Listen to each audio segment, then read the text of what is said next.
xabaringlar bor, 15-iyun kuni O'zbekiston Respublikasini 1153 sonli qonun qabul qilindi. Qonun bilan 2020-yili 1-yanvardan 24-yili 1-iyuniga qadar hisoblangan 3 karrali soliqlar hujjatsiz yerlarga va hujjatda ko'rsatilganidan ortiqroq foydalanilayotgan yerlarga nisbatan hisoblangan soliqlar bekor qilindi.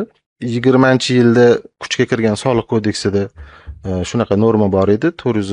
437-moddada 10-qism bilan yer uchastkalaridan hujjatsiz yoki belgilanganidan ortiqroq miqdorda foydalangan o'sha holatlarga soliqlar belgilangan soliq stavkalarini 3 baravari miqdorida hisoblanishi to'g'risida norma kiritilgan edi. O'sha paytdan soliqlar kadastr ma'lumotlari asosida hujjatsiz deb taqdim etilgan yoki hujjatda belgilangandan ortiqroq deb taqdim etilgan holatlarga 3 karrali soliqlar hisoblash amaliyotga joriy qilingan. O'sha hujjatsiz yerlarga hujjat berish tartibi bo'yicha bizda norma bo'lmagan. Ungacha 461-qaror bilan 18-yilda o'tkazilgan bir martalik aksiya bo'lgan. O'sha hujjatsiz yerlarga hujjat belgilash bo'yicha.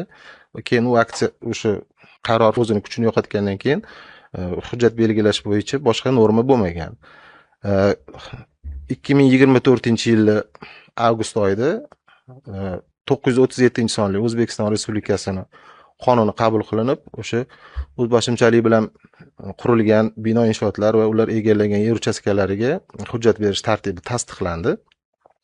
O'sha bo'yicha hozir mana avtomatlashtirilgan axborot tizimida hujjat berish ishlari boshlab yuborilgan. Endi o'sha 20-yildan 24-yilgacha bo'lgan muddatda o'sha hujjat berish tartibi bo'lmaganligi sababli o'sha paytlarda hisoblangan 3 karrali soliqlar hozir shu bekor qilinishi belgilandi.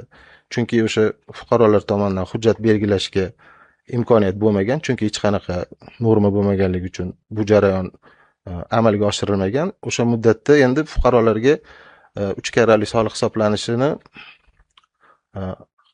qanaqadir asossiz sifatida ko'rilganligi sababli shu davlatimiz rahbari tomonidan 4,5 yillik soliqlar bekor qilindi.